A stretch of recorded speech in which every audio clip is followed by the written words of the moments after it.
hann er alveg heldur góður, sko. Já, ég meina, þú veist, hann er bara rock solid í bara eiginlega öllum bardaleikjum sem hann setur sér í að spila, sko. Hefur þið séð Virtua Fighter klippin hans? Þeir eru fangir rugglu, sko. Það kemur ekki orð, sko. En hérna er það Woodspoppin sem Bison og Ingi Þór sem Manon. Sjáum þetta. Ok, byrjar hérna, sterkur á Scissor Kicks. Já, hann var líka mjög sterkur þetta áðan. Hann náði að taka út hérna. Ok, Ingi kom með eitt auka medaljuna.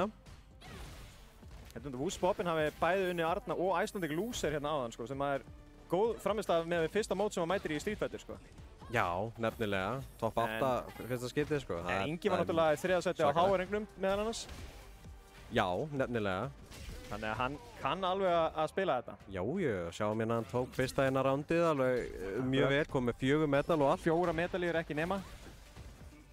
Erfitt að þurfa að díla við það. Þetta þarna líka, þetta er svo erfitt múl. Þetta var fyrirlegt að hann náði ekki að grípa þarna fyrst mér samt sem aður. Gott reaction á þessu. Náði countið í æginina, hvað fær hann inn út af þessu? Greinilega búinn að æfa allavega 1 kombo með þessu. Ok, komin hingað og nice reversal, super hérna, rétt choice honestly. Þetta er það sem sem Bison vill. Hann vill að þú sért að bara blokka og bíða eftir honum að gera eitthvað svona big knee og stuff. Þetta er akkurat tíminn til þess að supera hann og hér sjáum við Inga bara taka hérna fyrsta leikinn. Já, virkilega dominant þarna hjá honum, en hann líka, þú veist, er mjög vanur með því að henda út bara super þegar hann er í klandri, sko. Já. Þannig að það er alveg, gott bakt þarna. Þetta var svakalega punish counter heavy kick, maður. Hann því miður misti að því. Þetta er ótrúlega erfitt að tæma þetta, sko. Náttúrulega erfitt fyrir Bison, vissulega hins vegar jumpinin eru erfið fyrir hann og Ingi Þór er dálítið mikið í einmitt jumpininu. Já, hann hefur eitt alvöru option og það er crouching heavy punch. Þess að lemja á loftinu og það er ekkert það hraðasta múfið, sko. Ekki mikið hérna til. Ok, flott. Já. Góð jumps hérna hjá honum Inga. Nýta sér það að Bison er ekki með góð reversals fyrir þetta. Með þess að reversalan sem hann er með fara eiginlega bara horizontally fram. Svo hann hefur eiginlega ekki það mikið sem getur dílað við loftið. Hins vegar núna, ég ætlaði með þetta bara að segja að hann er ekki með neina medaljur eins og er, en nær hérna inn fyrstu allavega. Ok, kom sér í hotnið en skiptir ekki máli, hann er búinn að íta þeim aftur í miðjuna.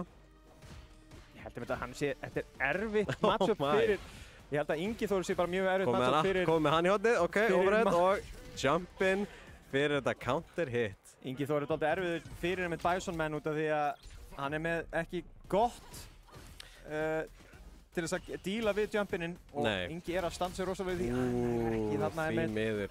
Gott í æðana hjá honum Inga. Nær medalíu.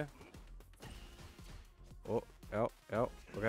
Komur úr hotninu, en núna er hann komið með aðra medalíuna. Það cheeky reynda hann á öðru hérna. Hann náði þenn öðru! Ok, núna er hann í virkilega mikið kantri og þarna. Og þarna þarf maður akkurat að parrya eða blokka hæ. Þetta er scary hlutur við Manon, sko. Hún kemur í þetta situation og hún nær alveg mjög góð distance og mjög góð normals og mjög góð specials sem reacha langt.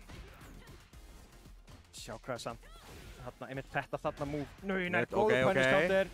Flottur. Það þarf að gera eitthvað stórt til þess að ná aðeins. Komum með hann hérna með bombuna. Já, gott hjá hann, flottur. Ég sá hann bíða. Þetta var ekki alveg að rétta til að gera. Þetta var leiðilegt. Ég vil sammála þetta samt. Þetta var eiginlega stólið. Þegar við sjáum til, hann er ekki alveg out. Hann getur ennþá tekið þetta. Það er bara DI. Ok, gott Psycho Crusher. Nei, og þar er það búið. Þarna er það búið. Ég var svo viss með 4 medalíur að þetta myndi drepa. Nei, ok. Þetta var leit. Ingi Þór virkilega sterkur þarna en ég meina Woodspoppin leit að